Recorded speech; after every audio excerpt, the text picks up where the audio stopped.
I feel like I'm going to be holding my hands so weird this whole episode.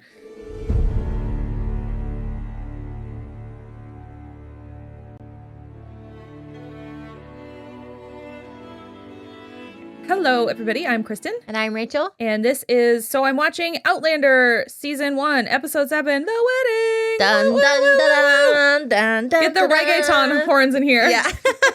So excited. Okay. As everybody probably knows, this is the episode where Jamie and Claire get married. It's a marriage of convenience. It's very cool, very sexy. It's also her second marriage of convenience. For real, Given what we find out about how she got married to Frank, which was like an extremely spur of the moment decision, like on the way to meet his parents for lunch. No. I know. No. It seems wild. Yeah, I mean, I was proposed to in a very, like, seemingly convenient type of way. Mm-hmm. Kind of a bummer. It's a bummer. I don't want to flex on you or anything, but I was proposed to in a great way. No, absolutely flex. You should flex all over me. It was awesome. Yeah.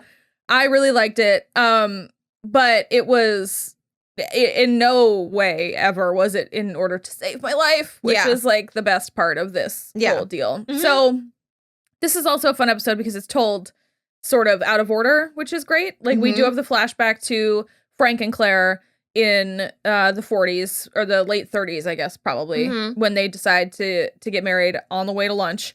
And then within the 1700s, it is in between like the day before and the day of the wedding. Mm-hmm. Because Jamie will do it, but he has some conditions. And it is like, honest to God, the cutest shit you've ever heard, which is he wants it to be a real wedding in a church with a priest. He wants to have a proper ring, and so he gets the ring made from the key, which we don't know yet in the show, but it is the key to his ancestral home. Fuck off. Fuck all the way off.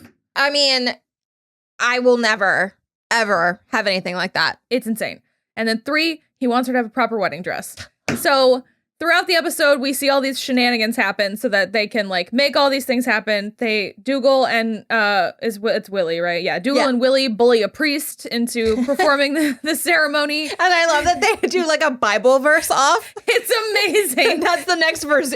What is it? The verses or whatever? He said the Hebrews. It was but like the like thing that people do that the verses. Oh, verses, yeah.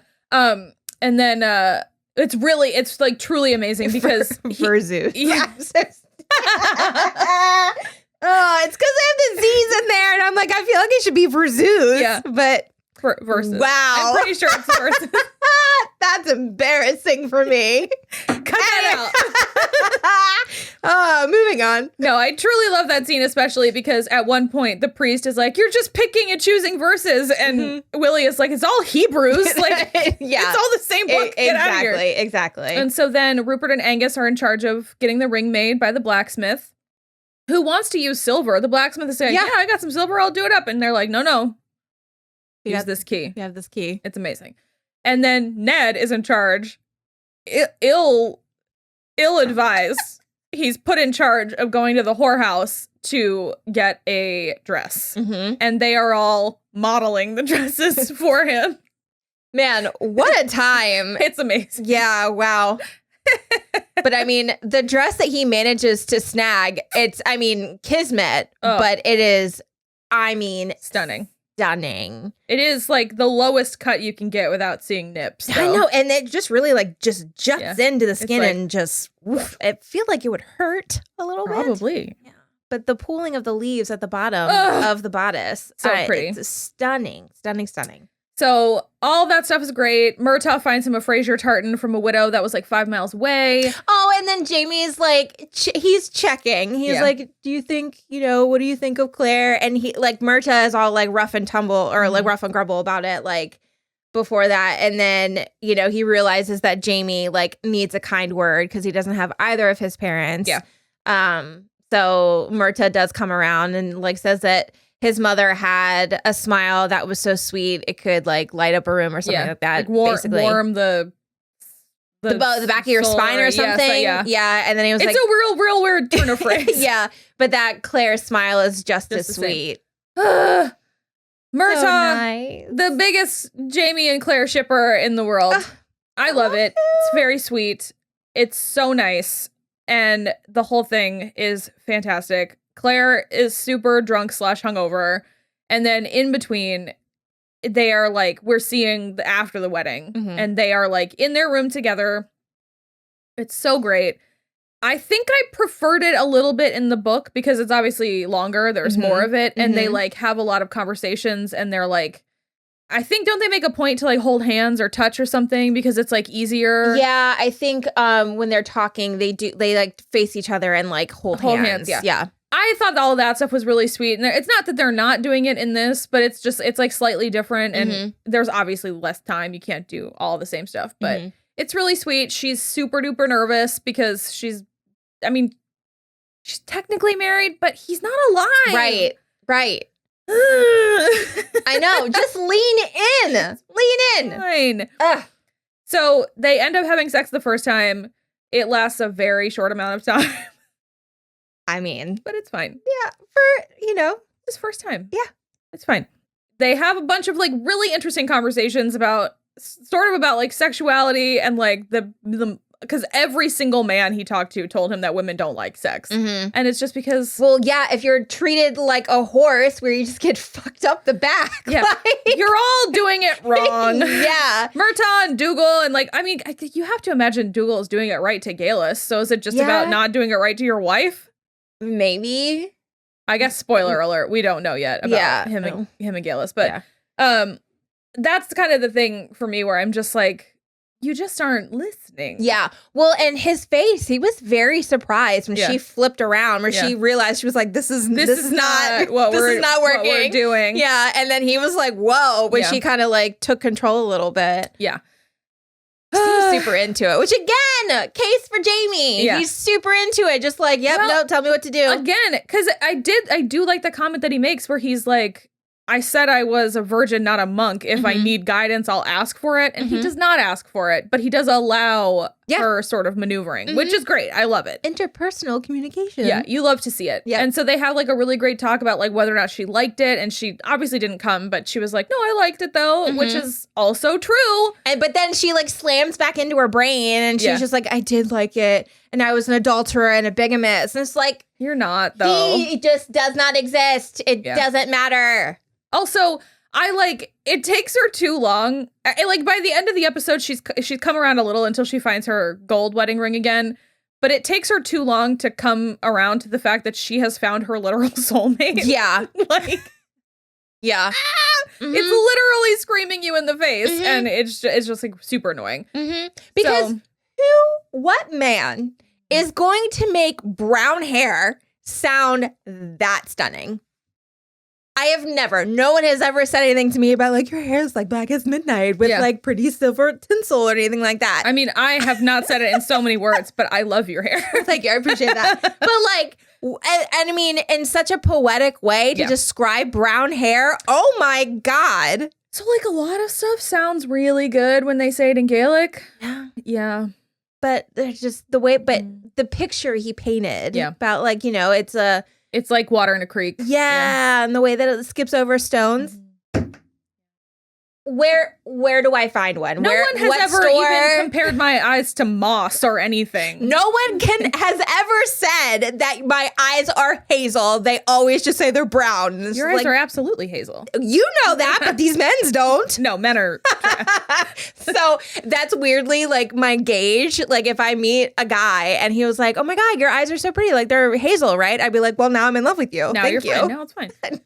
But Jamie would notice. Yes, he would. Yeah. And he probably would come up with some fucking sonnet about it. I just weep and then hop right on his face. And the one thing is like, and I'm glad that they didn't do like contacts or something, but the one thing about Claire that I wish that they had been able to do is her eyes are like golden, and that is wild. Yeah. Because she's got witch eyes. Everybody says she has witch eyes. And I mean, Katrina Balf's eyes are like a pretty pale slate kind of color, which is also unusual. So I allow it, but I also really liked that they did do like a close up of her standing on her toes, because in the book, they make such a big deal about how he's so big that she has to like get on her toes to kiss him. So Sam Heughan is tall. He is not crazy tall. Like Jamie is supposed to be like 6'5". Yeah, he's not. Oh, he's tall. 6'2", I guess. Yeah, he's close, but I mean, Katrina Balfe is also a glamazon. I think she's 5'10". Yeah.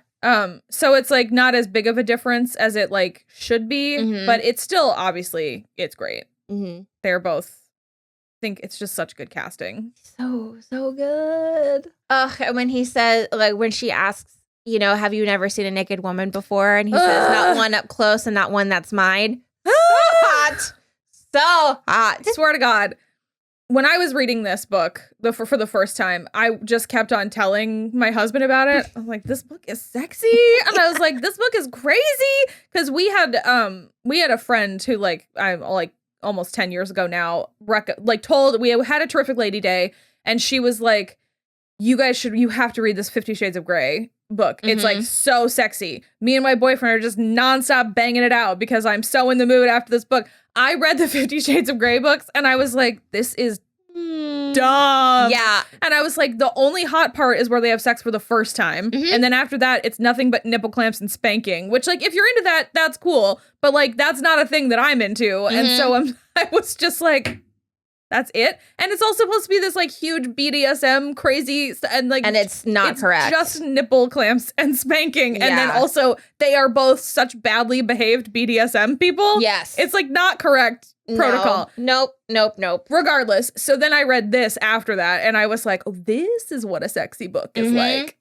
Yeah, because I've also read like just straight up smut books. Yeah. I mean, that were written just for like for that. That's like exclusively the fan fiction that I read. Yeah, but even that, it was like cowboys and shit. I'm like, why am I reading this? This is not my bag. But this is. Yeah, this is my bag. Absolutely is. Well, because so it's spicy, but there's also romance. And it's respectful. And it's sweet. Yeah. And it's like there's consent. And, you know, it's like very good. It's very good. Yep. So yeah, they have sex a couple more times. She has an orgasm. He thinks he hurt her. And she's like, and he stops and he's like, I'm so sorry. Did I hurt you? It's like, check on her. It's amazing. Also, that would never happen that fast. I mean, she was like already fair, because I thought about it. Because I'm like, let's think about the mechanics of this. Because she was already into it. She was already turned on. They already had sex one time and she liked it. So, and she's got a lot of whiskey. True. Loosening things up.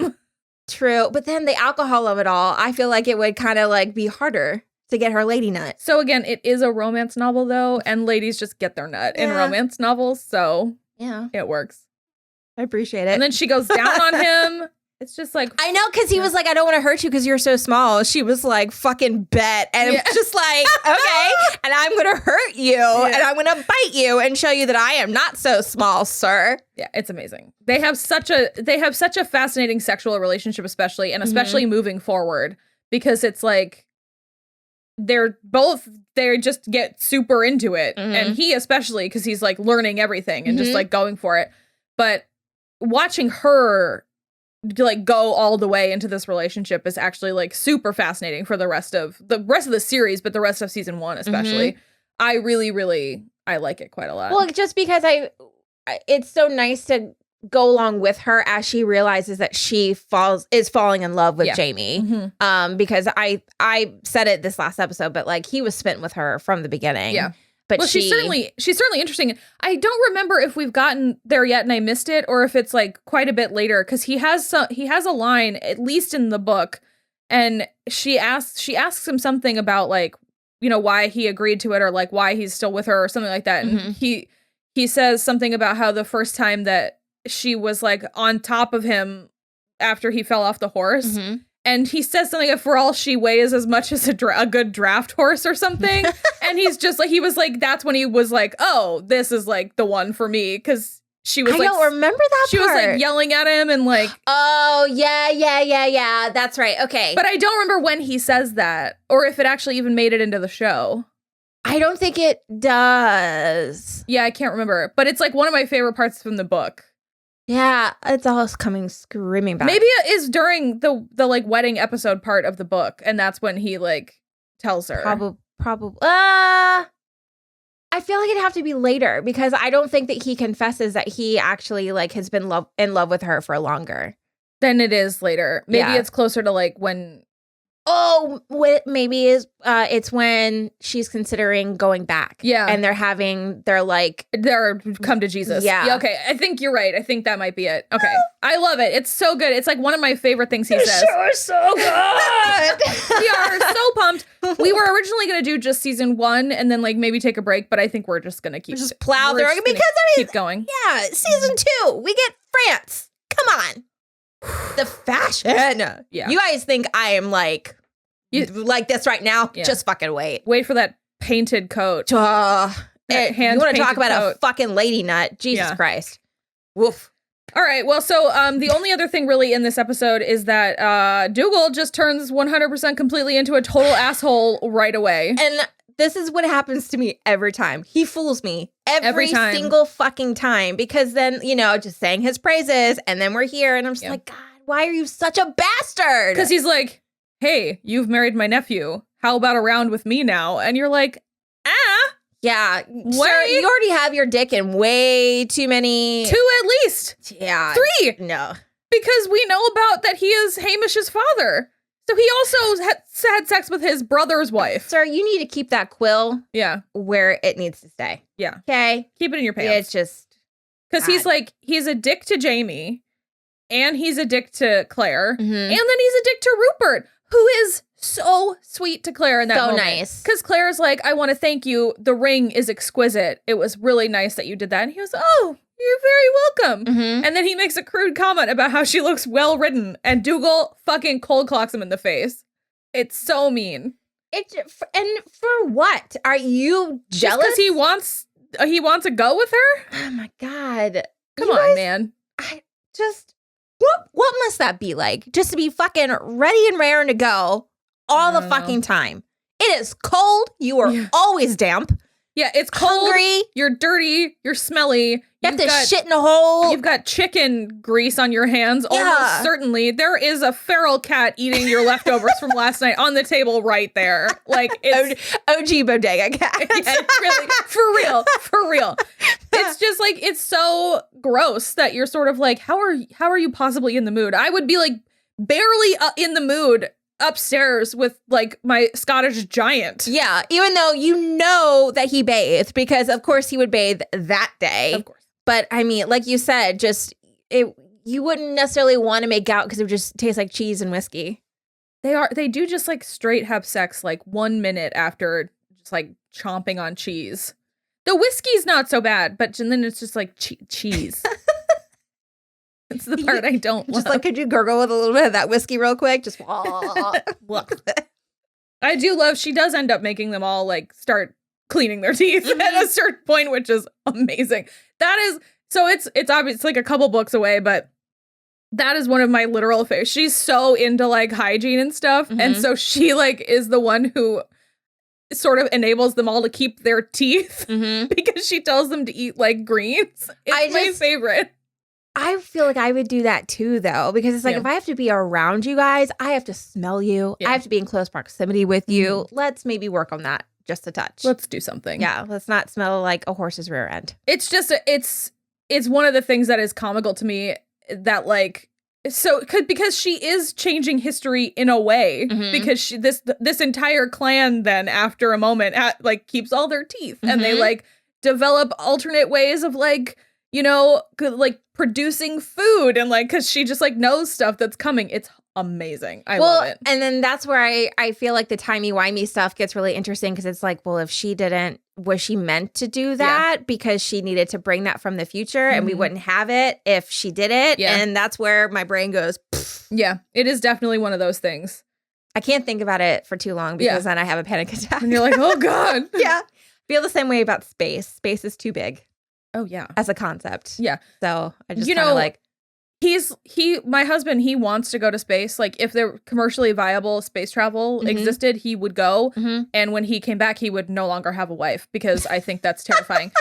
But he is scared to death of the open ocean. I feel like they are one and the same. Like if you can't see land. There's too much. Yeah. There's no, because and I'm just space is just nothingness. I'm just like, I would take a boat across the Atlantic. I don't want to do either.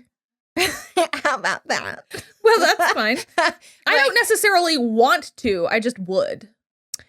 I think I would. Okay, the cruise I would like to take would be a Mediterranean one where we just kind of like skirt along the edge of land. But the idea of being in the open ocean in a thing that likely could sink kind of freaks me out. Yes, but thanks to the Titanic, now there are enough lifeboats. Yes, that is true. That is true. And they don't build boats that way anymore so that it can literally fill up completely on the bottom level. Yeah, because but then the opposite, the space thing, like the color black is not actually a color. Mm-hmm. It's just an absence of light. Yeah. And that freaks me out. I don't like it. Also, if your ship gets a hole in it in space, you will die immediately. If your ship gets a hole in it in the ocean, you can still survive. No, the lesser of the two evils, absolutely, the boat in the middle of the ocean. We have ways around that. We don't have ways around that in space yet. I feel like I would go up to like the top part of the atmosphere and just take a quick look around and just go right back down. Not even that. In a penis ship. I can't even fathom it. I would have a panic attack. Too scary. I feel like what would happen, because it's already happening now, my defense mechanisms to save me from myself, I'm just compartmentalizing big time, and then I would just lie to myself and be like, this is all I can see. That's all there is. Yep. And then I would probably go insane later because I'll be like, I just saw nothingness. Do you know it actually changes your brain chemistry? Like, astronauts' brains are different than ours. That doesn't surprise me. Because they have seen the Earth from outside. That doesn't surprise me. That's fascinating. Right? That's neat. All right. This is neat, guys. Good episode of Outlander. All right. Well, we are going to go watch the next one. I'm sure we will be talking about this episode for many episodes to come. Forever. Because as I told Kristin, anytime that I turn Outlander on to just have it on the background, this is where I start. Every single time. That's smart. You have to deal with a lot less of Claire being kind of a fool. Yeah, and I want to skip all of that. I just want them to kiss. Yeah. That's all I want. Just kiss. Just kiss and have tons of sex in the woods. Yes. Oh, yeah. All right. Mm-hmm. We will be back with episode 8 shortly. Bye.